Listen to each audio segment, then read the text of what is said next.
Assalamu alaikum, I'm Aisha and you're watching Samar News. Here are today's headlines.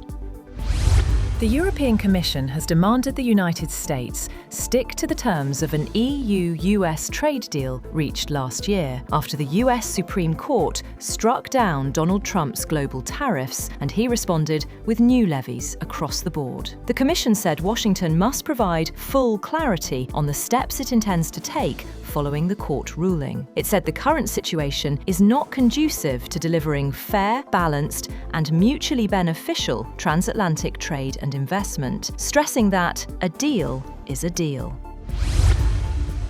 The United Nations chief has warned that human rights are under assault worldwide, citing widespread abuses of international law and devastating civilian suffering in conflicts in Sudan, Gaza, and Ukraine. Antonio Guterres, speaking at the opening of the Human Rights Council in Geneva, said the rule of law is being outmuscled by the rule of force. He added that human rights are being pushed back deliberately, urging member states not to view international human rights as a menu to pick from. A passenger bus fell from a hilly road in West Nepal before dawn, killing 19 people, including a British national. Police said only 9 of the dead have been identified so far, adding that the bus was carrying 44 people in all. A police statement said a New Zealander and a Chinese national were among the 25 injured when the bus headed to the Nepali capital, Kathmandu, from the tourist town of Pokhara, fell 200 metres from the road at Benighat in Darding district, 80 kilometres west of Kathmandu. The injured are being treated at hospitals in Kathmandu. Children across parts of the US Northeast will stay home as a powerful winter storm forced school closures and pushed offices and transit systems onto emergency schedules, with officials across the region warning of heavy snow, strong winds, and dangerous travel conditions. The storm has already snarled travel along the East Coast from Washington to New England, with airlines cancelling thousands of flights and officials urging people to stay off the roads.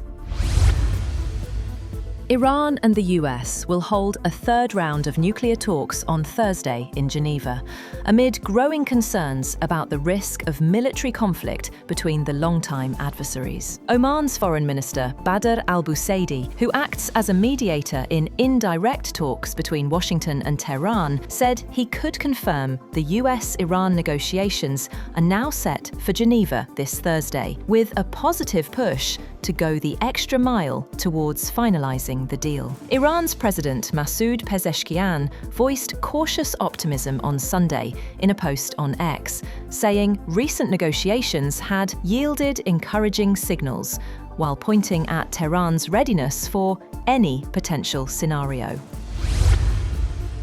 On the other hand, Iran has indicated it is prepared to make concessions on its nuclear program in talks with the US, in return for the lifting of sanctions and recognition of its right to enrich uranium, as it seeks to avert a US attack. Both sides remain sharply divided, even over the scope and sequencing of relief from crippling US sanctions, following 2 rounds of talks. A senior Iranian said Tehran would seriously consider a combination of sending half of its most highly enriched uranium abroad, diluting the rest, and taking part in creating a regional enrichment consortium.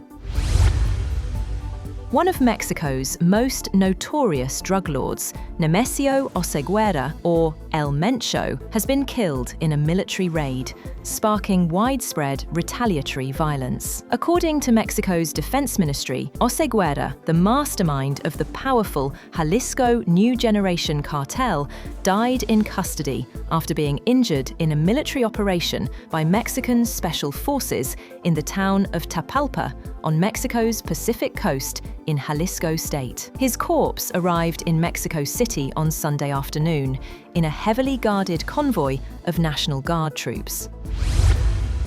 That's all for now. For more updates, visit www.samar.tv. Thank you for watching Samar News.